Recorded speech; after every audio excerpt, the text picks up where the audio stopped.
E quando Você acha que a ligação que dizem a família Bolsonaro tem com milícia começou aí? Não, é bem anterior. É bem anterior. No início dos anos 2000, o Flávio Bolsonaro dá uma medalha Tiradentes para um cara chamado Adriano da Nóbrega, Capitão Adriano, um matador profissional, o cara que cria uma coisa chamada Escritório do Crime, no Rio de Janeiro. Ele recebe a maior comenda do Estado, ele estava preso, acusado de um homicídio, recebe a comenda dentro da prisão, entregue pelo deputado, então, Flávio Bolsonaro. Entrega para o Major Ronald, preso agora recentemente pela Marielle. Tudo anterior a 2008. Essa relação você acha que continua?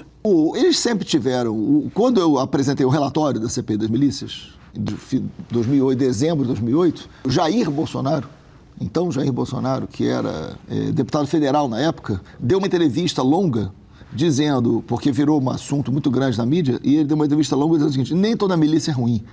Esse relatório é uma palhaçada. De dezembro de 2008. Podem procurar, né?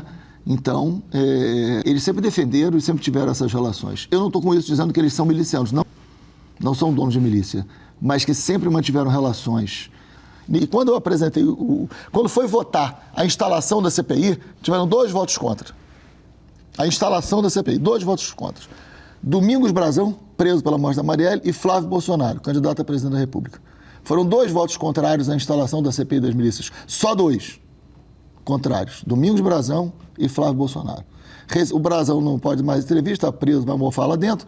E o Flávio Bolsonaro diz: mas na época não era bem assim. Como na época não era bem assim? Né?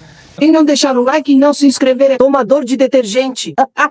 Então a família Bolsonaro, como eles são fruto desta política do Rio de Janeiro, né, eles se aproximaram muito da lógica miliciana, da lógica do território, da lógica da violência. Uma violência cometida por policiais pode, né?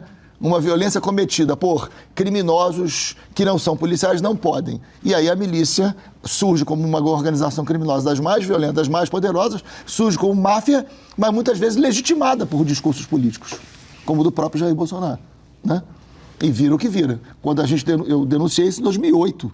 Denunciei a partir de uma tragédia pessoal, é verdade, mas não é menos legítimo, né? E quantas pessoas me falavam: mas milícia é um mal menor. Eu escutei isso de muita gente, Tatena. E eu falei: mal menor? Eu ouvi isso de um dos governadores que foi preso logo depois. Ele me inquiriu, achando que, porque eu apresentava um programa policial, eu era favorável à milícia. Ele me perguntou, na cara do dono da televisão: o que você acha da milícia? Eu falei: são bandidos piores que os bandidos que existem aí. Legitimados pelo Estado. E ele me olhou com uma cara de surpresa, porque ele não esperava esse tipo de resposta. Aí eu comecei a perceber que havia alguma coisa errada no Rio de Janeiro, sob a égide desse governador, que eu não preciso nem dizer o nome, muita gente já sabe quem é. E que sempre tiveram uma postura, no mínimo, conivente com essa organização criminosa, são fatos. Se não são, que tipo de relação é essa? É relação política. A milícia nasce porque, Datena, as facções do crime, as facções do tráfico, todas nascem no cárcere. Todas. 100%. Eu trabalhei no cárcere. Elas nascem no cárcere, né? Então, assim, Comando Vermelho, PCC, Amigo dos Amigos, TCP, todas nasceram no cárcere. Nenhuma delas nasce em outro lugar. E aí, o sistema prisional é um debate a ser feito nesse país. Nunca foi feito a sério.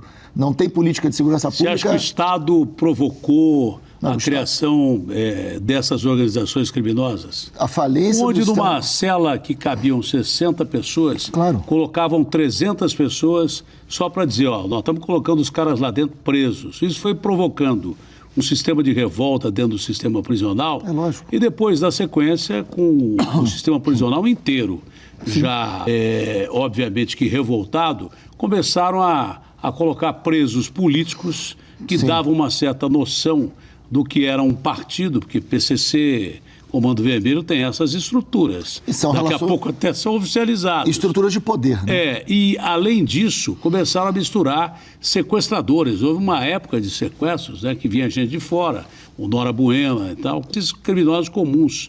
E eles foram se estruturando dentro do sistema penitenciário. Exatamente isso. Isso levou à frase do Jungmann, você já tinha falado sobre isso antes, que cadeia é escritório do crime. Hoje continua desse jeito? Pra você ter uma ideia hoje, Datena, eu falo isso há muito tempo, não ter a política penitenciária desde sempre no Brasil. Porque as pessoas acham que a segurança pública ela tem um ponto final, que é na prisão do cara, e não é. Eu prendeu, acabou o problema. Não, não acabou. Então vamos lá, um assaltante furtou um celular, vai para a cadeia. Quando ele entra no sistema prisional, pelo menos no Rio de Janeiro é assim, ele vai para alguma unidade prisional. O Estado, né?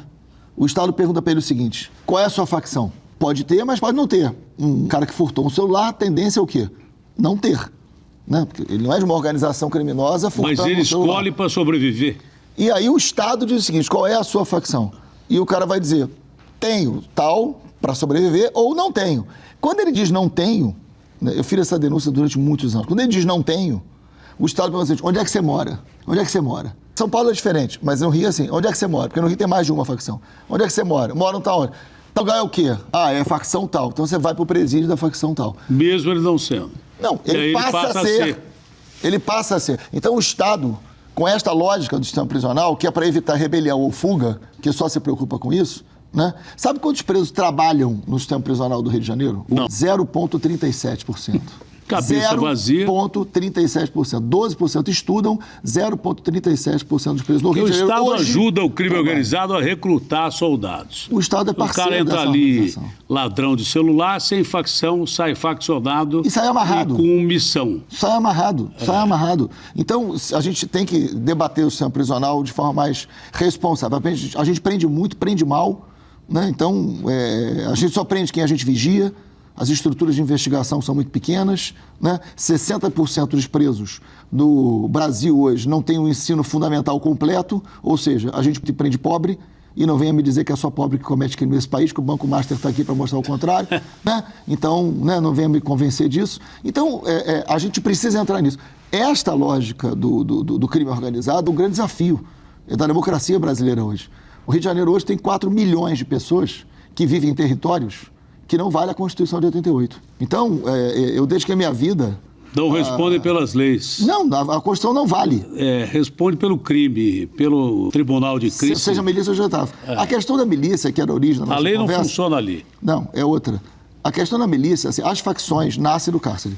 As facções do tráfico nascem do cárcere. A milícia não nasce do cárcere. A milícia nasce nas relações da política do Rio de Janeiro, e nasce no Rio de Janeiro. A milícia nasce nas relações da política apodrecida, polícia apodrecida com domínio de território. A milícia nasce no Palácio, início dos anos 2000. A milícia não nasce no cárcere. A milícia nasce numa relação de uma política apodrecida, e aí o Rio de Janeiro tem 8 governadores afastados, 6 presos. Isso, nenhuma sociedade passa por isso impunemente. São 8 governadores afastados e 6 presos na história. Por que especificamente o Rio de Janeiro? Eu acho que aí é um debate muito, muito profundo, Atena, de um processo histórico mesmo, né? A família real portuguesa vem em 1808, se estabelece no Rio de Janeiro, e ali nasce a intendência das polícias, que é para proteger a corte... Fugido da Guerra Napoleônica. Fugido de Napoleão. Então você tem ali o início de um Estado brasileiro, né? Ainda no Brasil colônia, onde a intendência das polícias é criada em 1808 para proteger a corte dos escravos libertos do centro da cidade, né? Ali nasce uma lógica de Estado, ali nasce uma estrutura de Estado, e que se perpetua no Rio. O Rio de Janeiro vira a República e o Brasil sem resolver a escravidão, e tendo as forças e o monopólio da força do Estado para manter uma república como essa. E isso foi no Rio de Janeiro. O Rio só deixa de ser, né, esse centro político do país quando Brasília surge, que é muito recente historicamente. Então isso construiu um caldo de cultura e de relações entre polícia, política, território no Rio, que é muito sério, né? A própria divisão do Estado da Guanabara, a fusão, tem muita coisa que acontece no Rio, onde passa pela economia, mas passa pela formação política, que eu acho que o Rio tem que dar uma virada de chave. É fundamental o Rio dar uma virada de chave. E é agora. Ou dá uma virada de chave agora ou não volta mais, né? Porque não é possível você ter... Por que a milícia nasce no Rio? Por causa dessas relações.